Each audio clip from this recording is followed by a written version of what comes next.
a todos les trae nuevamente el segmento Cuéntanos tu historia. Esta vez, desde las instalaciones de Tierra Baldía y con todos los protocolos de bioseguridad, presentamos a la bicampeona mundial Valeria Morris.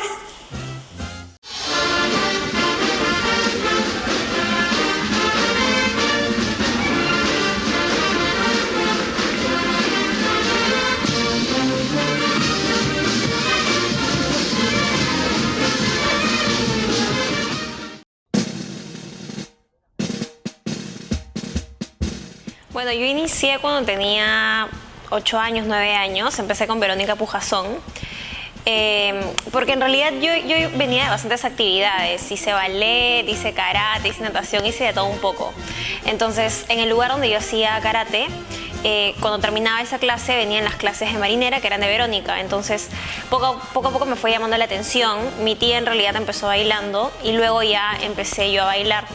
Entonces bailaba esporádicamente, mi tía a veces viajaba, entonces yo dejaba la marinera como por 3 meses así, hasta que luego fui donde Hugo Vázquez, me acuerdo, que también como que me decía como, ¿por qué no te animas a concursar? Y yo como, no quiero. Entonces no concursaba para nada, hasta que después conocimos a Hugo. Empecé a ir donde Hugo, para eso también Martín Aguilar me daba clases. Y Hugo ya como que, primero empecé con una profesora que se llamaba Estefanía, me acuerdo, y ella a mí me daba las clases y me decía como, poco a poco ya vas a poder ir donde Hugo, porque yo era como básica, intermedia más o menos, y Hugo ya daba como cuando ya sabías bailar marinera. Entonces, poco a poco empecé como a ser constante y ahí es donde ya empecé a entrenar con Hugo. Y Hugo me decía como, tú tienes talento, tú tienes que concursar. Entonces le dijo a mi tía como un día nada más, estábamos en diciembre y le dijo como, Trujillo es este año que viene y Valeria ya tiene pareja. Y yo me quedé como, ¿qué? O sea, porque yo sí tenía vergüenza, yo siempre he sido bien tímida. Entonces ya él me dijo como, concursa. Me mandó a Trujillo, me eliminaron a la primera y esto es algo que siempre cuento y me dicen como, a nadie eliminan a la primera, y yo como, pero a mí sí. Entonces me eliminaron a la primera, me acuerdo que mi pareja era de Pucallpa. Oscar Torres también me daba clases para Trujillo, me acuerdo, y como me eliminaron a la primera, yo sufrí bastante, o sea, yo lloré. Dije, no, ya hay que regresarnos a Lima. Nos regresamos a Lima y mi tía me dio mi espacio, pues no me acuerdo que fue un miércoles que yo regresé. Y el día viernes mi tía me estaba llamando diciéndome como, ¿qué es lo que quieres hacer? ¿Quieres continuar? ¿Quieres cambiar? ¿Qué es lo que quieres hacer? Entonces yo como, no, yo sí quiero bailar y quiero concursar y quiero ganar. Entonces ella me dijo como, bueno, entonces me vas a empezar a hacer caso. Y ahí es donde ya empecé a ensayar todos los días. Me acuerdo que era verano, entonces nos íbamos al norte, porque yo tengo familia en el norte. Y donde sea que iba, mi tía me conseguía profesor de marinera. Entonces ya empecé a ensayar todos los días, ensayaba 2 horas, 3 horas diarias. Y ahí ya me quedé, pues, ¿no? Y al siguiente año es cuando ya gano y ya no lo dejé para nada.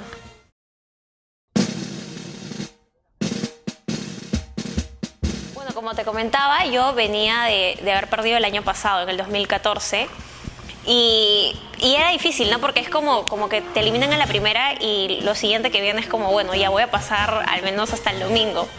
Pero mi tía siempre fue súper exigente conmigo, porque ella me decía, tú quieres ganar, entonces tienes que entrenar. Y yo ensayaba, me acuerdo que 2 horas, 3 horas diarias, y en ese tiempo yo estaba en el colegio. Yo salía del colegio, mi tía me recogía, almorzaba en el taxi, llegaba, ensayaba, descansaba un par de minutos, media hora más o menos, empalmada con otra clase ahí mismo donde hubo, que era de preparación física, con Marco Sánchez, me acuerdo. Y luego ya tenía otra clase, no sé, pues con Martín Aguilar. Y de ahí, porque en ese entonces Hugo estaba en separadora industrial.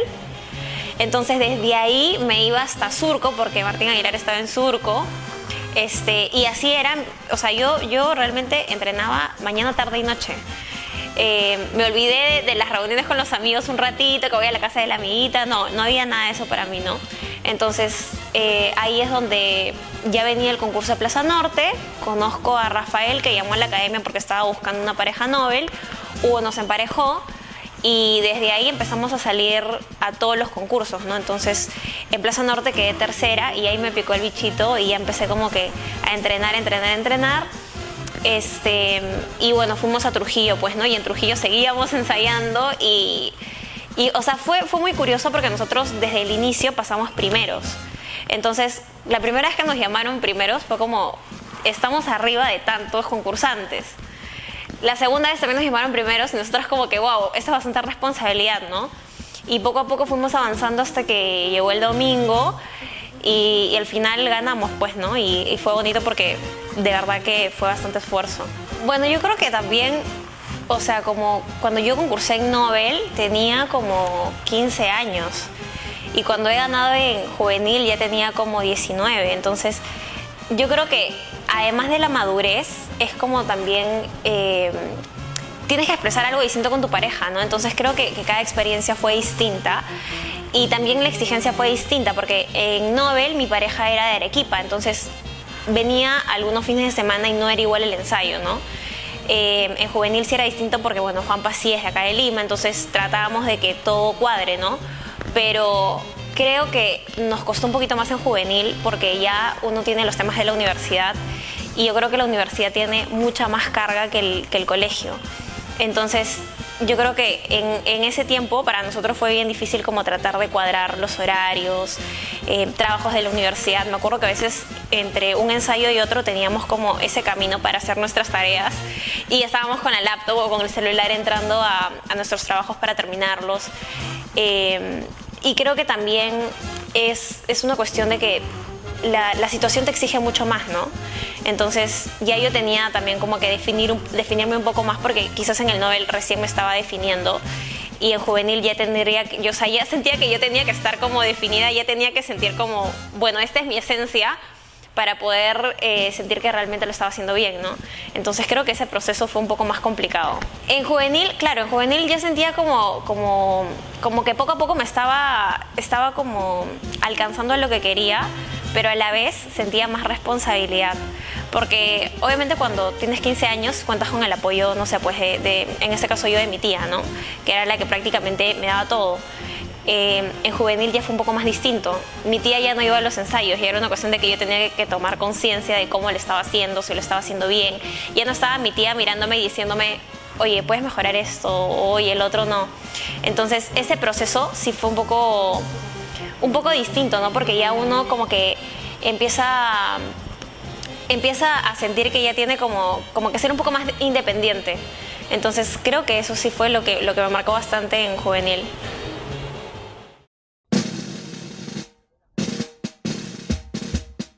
No, en verdad yo siempre empecé yo siempre he sido faldera, o sea, nunca he usado anaco más que en una presentación, me acuerdo, pero siempre me he sentido cómoda con la falda. Entonces yo creo que el estilo sí lo he ido definiendo poco a poco con el tiempo, con el pasar de los años, porque es como que aprendes a conocerte.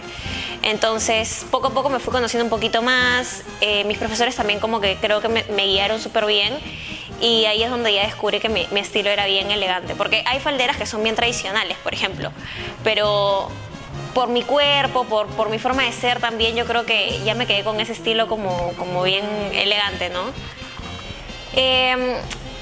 Que traten de sentirse cómodas con el estilo que ellas elijan, sea naco, sea falda. En mi caso, desde la experiencia de bailar con falda, yo creo que les recomendaría ser bastante constantes, practicar frente al espejo y encontrar los movimientos que quizás las hacen sentir más cómodas.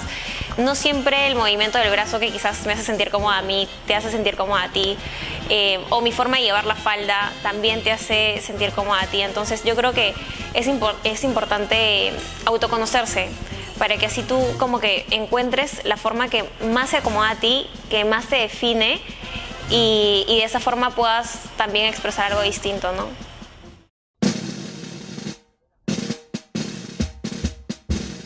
En los viajes, o sea, solamente recuerdo una que sí no me gustó mucho, fue cuando se me quedó en la maleta cuando fuimos a Barcelona a bailar y tenía todos mis trajes ahí, mi banda estaba ahí, mis aretas estaban ahí y mi maleta no llegaba.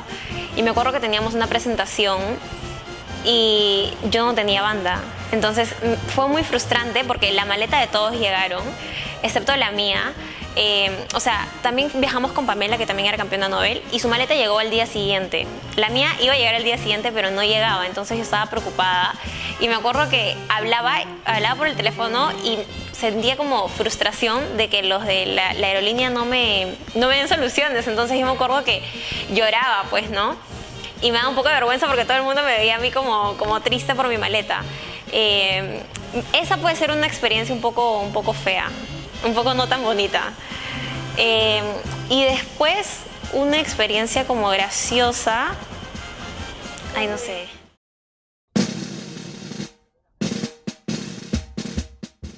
Como te decía, en el 2019, cuando nosotros ganamos, sabía que con eso se venía un poco más mi independencia. Yo tenía que empezar a también asumir ciertos gastos o ciertas responsabilidades con respecto a la marinera. Entonces, las chicas como que empezaron a escribirle un poco a Juanpa, las de la escuela, porque Juanpa siempre ha dado clases. Entonces las parejas de los chiquitos como que querían una profesora mujer.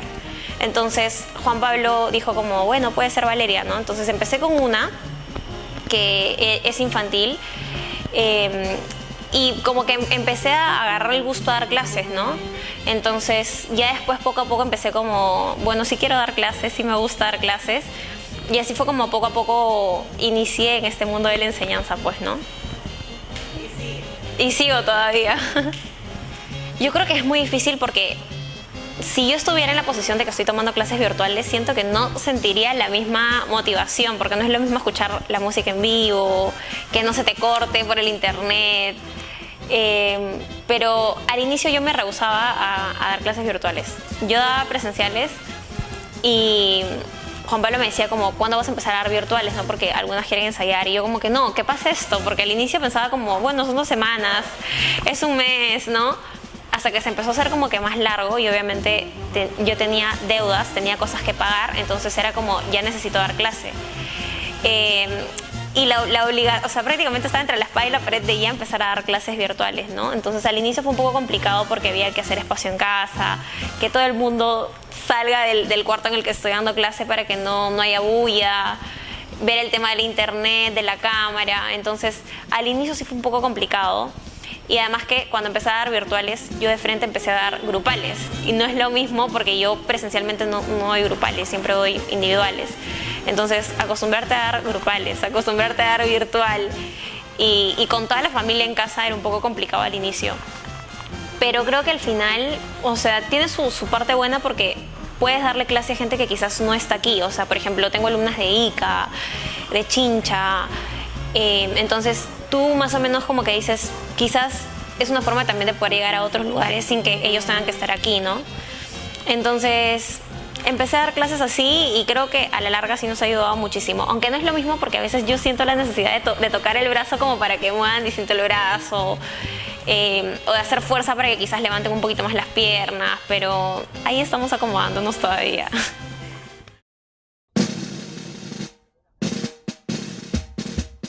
O sea, lo que pasa es que mi tía ya antes había estudiado maquillaje y yo siempre la veía y esas cosas siempre me han llamado la atención.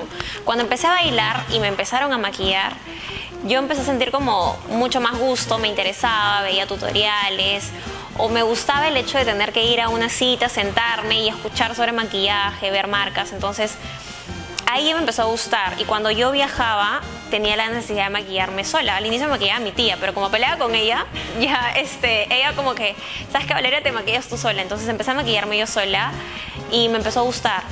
Entonces empecé a ver tutoriales, a informarme un poco más acerca de marcas.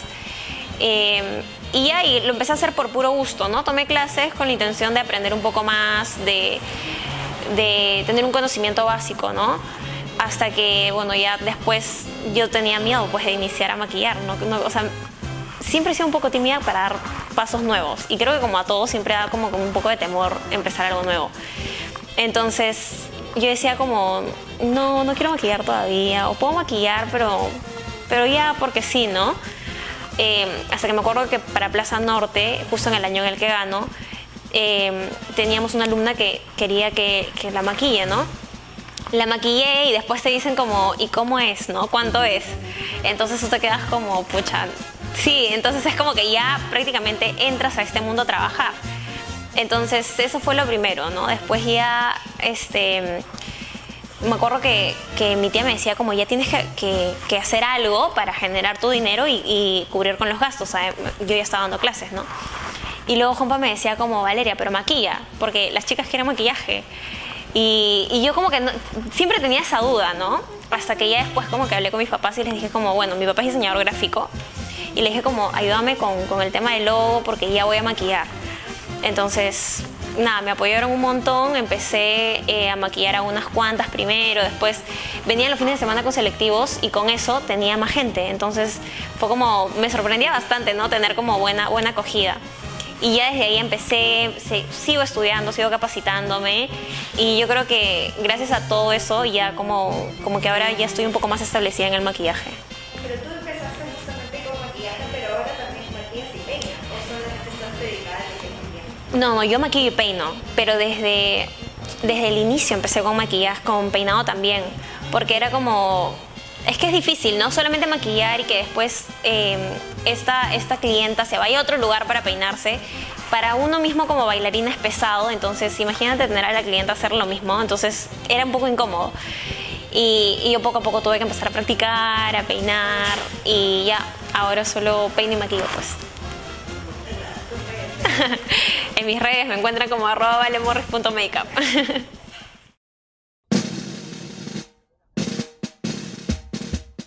Yo creo que todo lo que he aprendido en la marinera, más allá también del tema de técnica y del baile en sí, yo creo que he aprendido mucho a ser disciplinada y a ser responsable, porque cuando uno también tiene un título, no es que, bueno, lo tengo y ya, es como que tienes mucha más responsabilidad, porque claramente tienes a gente que quizás te sigue, entonces tú tienes como que también esa responsabilidad de hacerlo cada vez mejor, de no retroceder ni quedarte en lo mismo, sino de seguir avanzando para que esa misma gente que te sigue siga viendo que sigues esforzándote por lo que quieres, ¿no? Entonces yo creo que básicamente es responsabilidad y bastante perseverancia, porque también he tenido que, o sea, yo he aprendido a también seguirme esforzando por lo que quiero seguir consiguiendo, por lo que quiero lograr a lo largo de mi vida, ¿no? Entonces creo que la marinera me ha enseñado bastante, me ha hecho una persona disciplinada y responsable. Y a todas las personas que quizás están empezando en este baile o están compitiendo o quizás están emprendiendo en algún tema que sea ligado a la marinera, básicamente decirles que siempre sean perseverantes, que no se rindan y que siempre crean en ellos mismos para poder seguir avanzando y logrando lo que se propongan.